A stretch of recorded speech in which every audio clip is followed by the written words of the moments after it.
Has this happened to you? You meet a potential client, they're super excited to start working with you, so you race to put together a proposal, ship it off, and then they say no. Or worse, you get ghosted and you never hear from them again. This probably happens to most of you. This happened to my client, Frank. But Frank turned around that no into a $7,000 sale. Want to know how he did it? Let's dive in.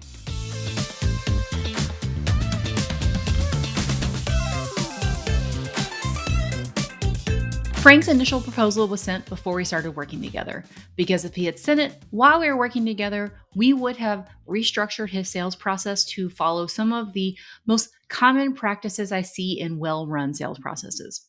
Number one, we slow down the sales process, especially when there's multiple stakeholders involved. The scope isn't totally clear. You haven't necessarily understood their budget parameters.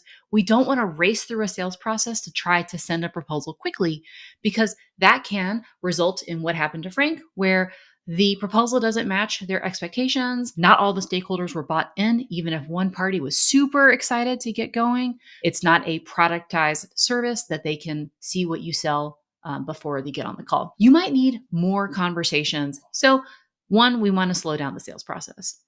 Two, you never want your client to see the price for the first time in an email.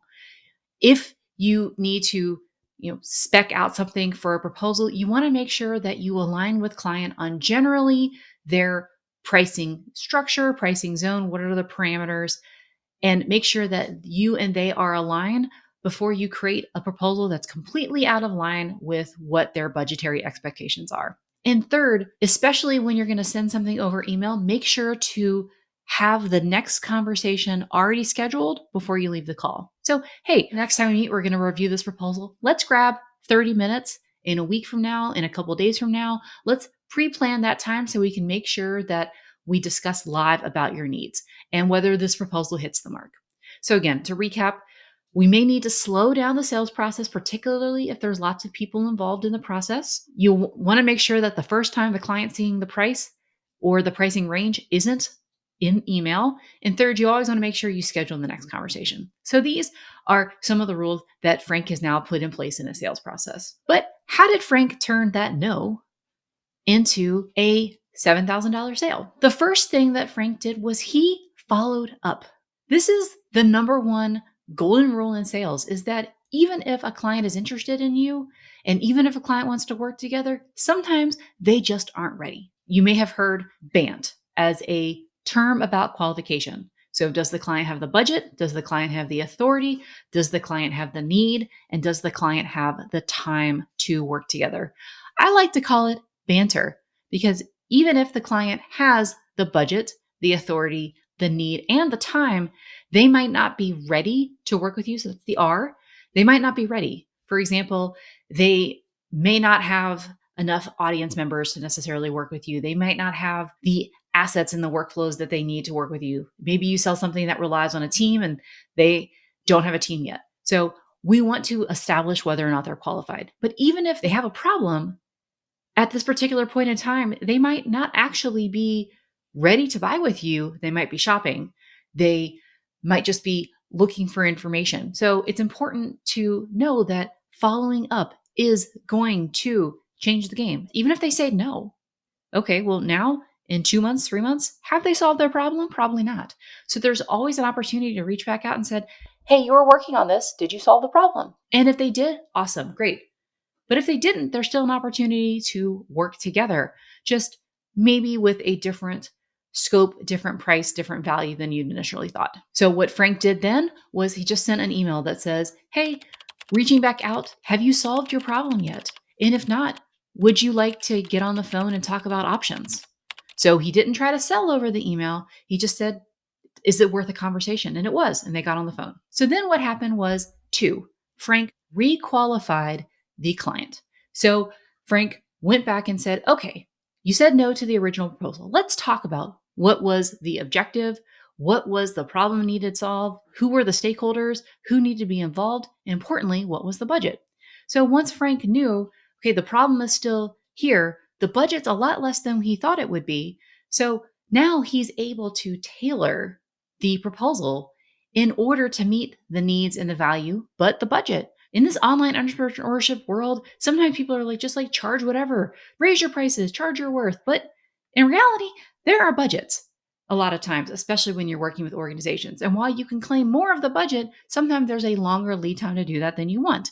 They might have $1,000 left of this year's budget and their budget opens up for next year. There are budgets.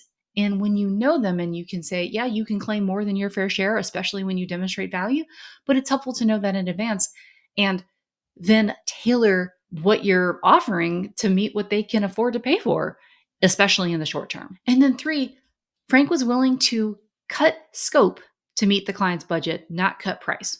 So when the original proposal came in at like $15,000 for the Cadillac suite of services, Frank was able to understand how he made his money, what the client could afford to pay for, how to structure that because he has a process for how he works, and essentially get as much value for the client as possible that met their budgetary restrictions. And it's not about cutting price. It's not about dropping his rates. It's about saying, okay, this much of the work is priced at this much.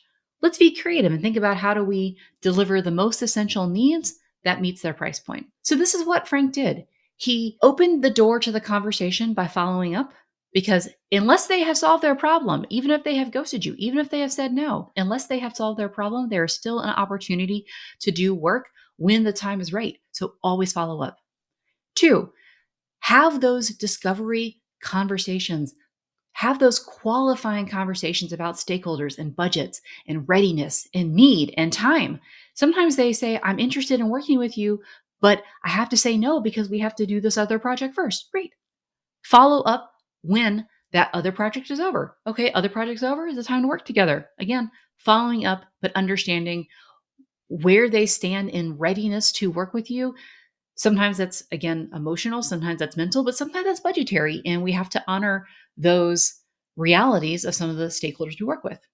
And then 3rd, when you have an approach to how you think about pricing, you're not just reducing your hourly rate. You're effectively saying, I'm going to change the option of what I deliver so I'm still profitable while still honoring what the client can afford to pay for and giving them the value they need.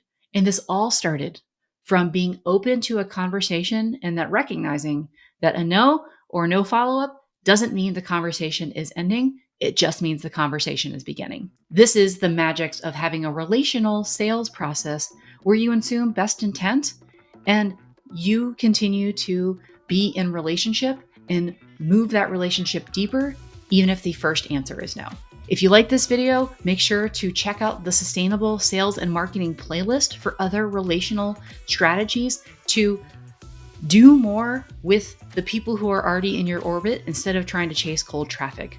Again, like and subscribe and stick around for more deeper business, sales, and marketing strategies.